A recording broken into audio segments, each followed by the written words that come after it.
ओम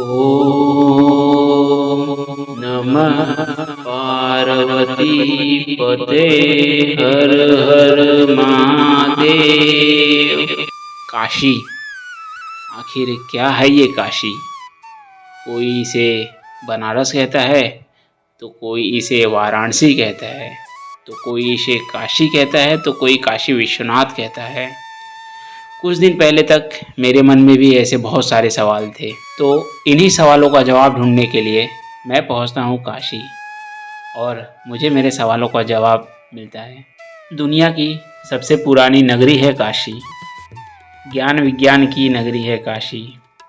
80 घाट, दशाश्वमेध घाट और जलते हुए घाटों में से एक मणिकर्णिका घाटों जैसी 84 घाटों की नगरी है काशी। रामायण, महाभारत और बहुत सारे काव्य ग्रंथों में पाए जाने वाली है काशी। काशी, बनारस, काशी विश्वनाथ, बाबा की नगरी, अलग अलग नामों से लोग बुलाते हैं इसे। जिसे जो दिल में आता है वो उसे कहता है। मैं तो इसे काशी कहता हूँ। तो आइए ना कभी, एक बार आइए आप काशी में, एक बार आइए आप बनारस में। सच कहता हूँ, बस जाएगी बनारस आपके दिल में। अपने साथ यादों में सजा कर ले जाने के लिए बहुत सारी चीज़ें हैं बनारस में। आइए कभी एक बार, बनारस की गलियाँ घूमिए, बनारस के कुल्हड़ वाले चाय पी कर देखिए, मणिकर्णिका घाट पर जाके देखिए जलती हुई चिताओं को। हर 10 मीटर पे आपको वेशभूषा, कल्चर और बोलने का तरीका बदलता हुआ दिखेगा। दशाश्वमेध घाट पर आकर देखिए लोगों को, लोग कैसे गंगा घाट पर नहाते हैं, और रात की गंगा घाट की आरती, 80 घाट के नज़ारे, बनारस का बोट राइडिंग, ये बहुत सारी चीज़ें हैं जो आपके मन में बस जाएगी। तो चलिए अब बात आती है कि मैं बनारस कैसे पहुंचा। तो पिछले 12 दिनों से मैं एक चैलेंज पूरा करने के लिए अपने घर से निकला हूं। तो अब मैं अपने चैलेंज के आखिरी पड़ाव पर पहुंच चुका हूं, और जहां पर मैं बाबा काशी विश्वनाथ का दर्शन करके अपने घर की तरफ बढ़ूंगा। तो करीब रात को 2 बजे पंडित दीनदयाल उपाध्याय रेलवे स्टेशन पर मैं अपनी जर्नी को पूरा करके उतरता हूँ, और उसके बाद फिर मैं सीधा पहुँच जाता हूँ गोदौलिया चौराहे। तो पिछले 3 दिनों से मैंने नहाया नहीं है, तो सबसे पहला चैलेंज है मेरे लिए कि मैं एक सस्ता सा होटल ढूंढ लूँ। अगर आप ट्रैवल करते हो तो ऐसी चीज़ें झेलनी पड़ती है। रात को आपको सुनसान रास्ते पे थोड़ा तो जिगरा रखना पड़ता है।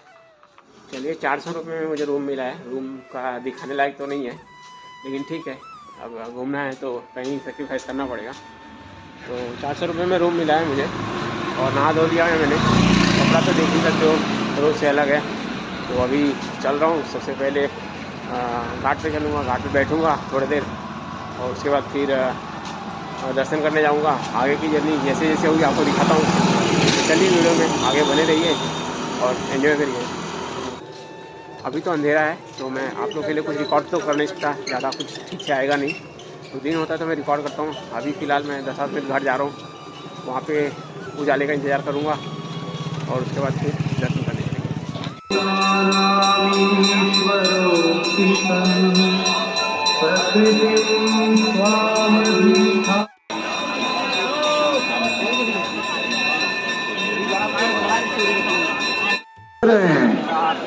आप लोगों का अनुरोध है, अपने सामान की सुरक्षा स्वयं करें। सामान छोड़कर इधर उधर न जाएं। सामान को देखते हुए स्नान करें। मोबाइल हो, पर्स हो, पैंट हो, जो भी चीज है उसमें सतर्कता बरतिए आप लोग।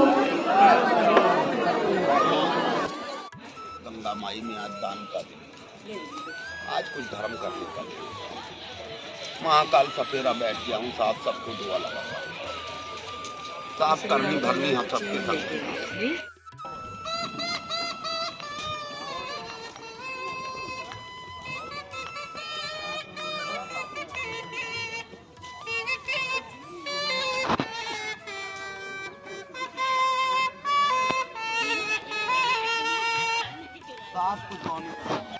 तो चलिए अब बाबा का दर्शन करने के लिए चलते हैं।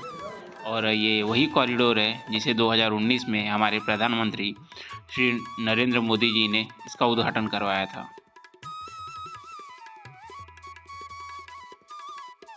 सन 1780 में इंदौर की महारानी रानी अहिल्याबाई होलकर ने काशी विश्वनाथ मंदिर का निर्माण करवाया था। तो फाइनली मेरा दर्शन हो गया। और सच बताऊं, इसके पहले मैं 2 बार और आया हूँ, लेकिन आज जैसा मेरा दर्शन हुआ, इसके पहले मेरा दर्शन ऐसा नहीं हुआ था। आज मेरे बहुत अच्छा दर्शन हुआ बाबा का। और मोबाइल आपको लास्ट मोमेंट तक आप ला सकते हो, खाली एंड में मेन गेट में एंट्री करने के पहले आपको लॉकर में रखना पड़ेगा।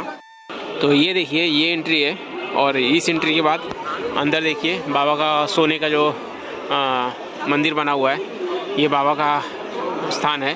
तो ये यहाँ से आपको मोबाइल अलाउड नहीं है अंदर जाना। बाकी बहुत अच्छा लग रहा है आज। कुछ ऐसा है अंदर का व्यूज़।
ठंड बहुत तेज़ है, और ठंड को मिटाने के लिए उसकी दवा चाय, ज़ोरदार ठंडी चाय, पीछे गंगा मैया, यहाँ भोले बाबा, एक अलग सा कॉम्बिनेशन है। तो मैं चाय का एंजॉय करता हूँ और आप वीडियो को एंजॉय करिए। और अगर पसंद आता है तो लाइक करिए और चैनल को सब्सक्राइब करिए।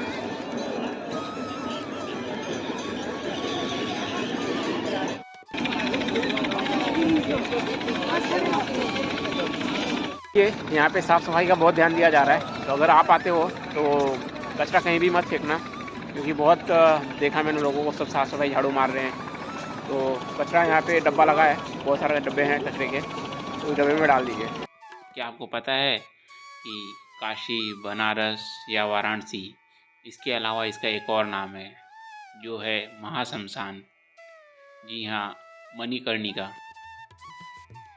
ऐसा कहा जाता है कि मणिकर्णिका घाट पर 24 घंटे में से एक भी मिनट ऐसा नहीं होता है जब वहाँ पर 100 नहीं जलाया जाता है। वहाँ पर हमेशा 100 कम से कम जलता रहता है। बहुत से लोग जब बूढ़े हो जाते हैं तो वो काशी चले आते हैं, क्योंकि उनका ऐसा मानना है कि उनको काशी में ही मरना है और उनका जो शरीर जलाया जाए वो मणिकर्णिका घाट पर ही जलाया जाए। मणिकर्णिका घाट भी हम लोग देख चुके हैं और हम लोग जा रहे हैं काल भैरव का दर्शन करने के लिए, क्योंकि जब तक काल भैरव का दर्शन ना करें तब तक बाबा विश्वनाथ का दर्शन सक्सेसफुल नहीं होता है।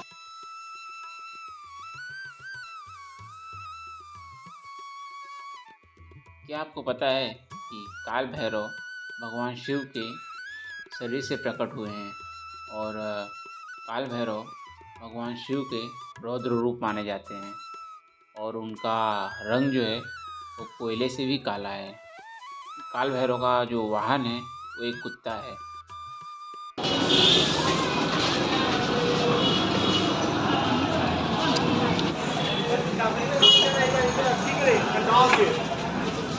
टेस्ट के मामले में मुंबई जैसा तो नहीं था, लेकिन ठीक था, ठंडा है मौसम पूरा और गरम गरम था तो अच्छा लगा।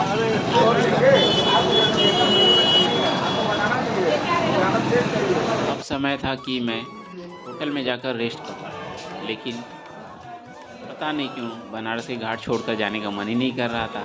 मैं फिर घाट पर पहुंच जाता हूं। थोड़ी देर घाट पर समय बिताने के बाद फिर मुझे आराम करने होटल जाना ही पड़ा। और जब मैं होटल जाने लगा तब मैं इन कुछ बच्चों को देखा जो भगवान के कपड़े पहने हैं दिखने में तो बहुत अच्छा लगता है, बट इसके पीछे का सच थोड़ा मुझे समझ में नहीं आता। क्या ये अपनी मर्ज़ी से आते हैं या इनके माँ बाप इन्हें प्रेशर डालकर भेजते हैं? तो मुझे ऐसा लगता है कि यहाँ की गवर्नमेंट को इस चीज़ पे थोड़ा ध्यान देना चाहिए। तो चलिए, अब 4:40 हो रहा है, मैंने मेरे रूम का चेकआउट कर दिया है और अब मैं चलता हूँ। तो मैं चलता हूँ दशाश्वमेध घाट की तरफ, और अब आरती की तैयारी होगी वहाँ पे। मेन बात होती है वहाँ पे जगह पकड़ना, तो चलते हैं और जगह पकड़ते हैं।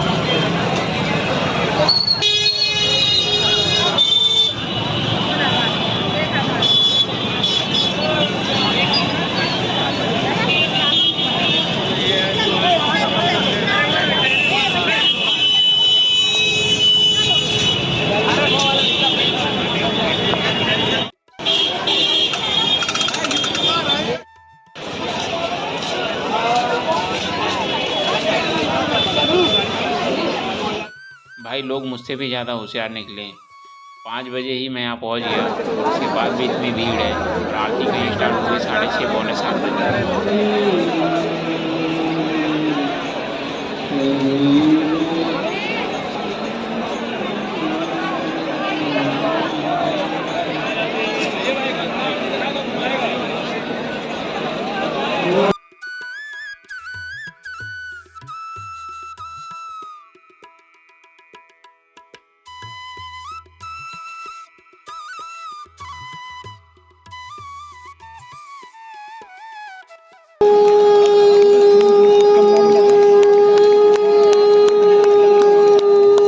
हम ताली नहीं बजा रहे थे जोर पर।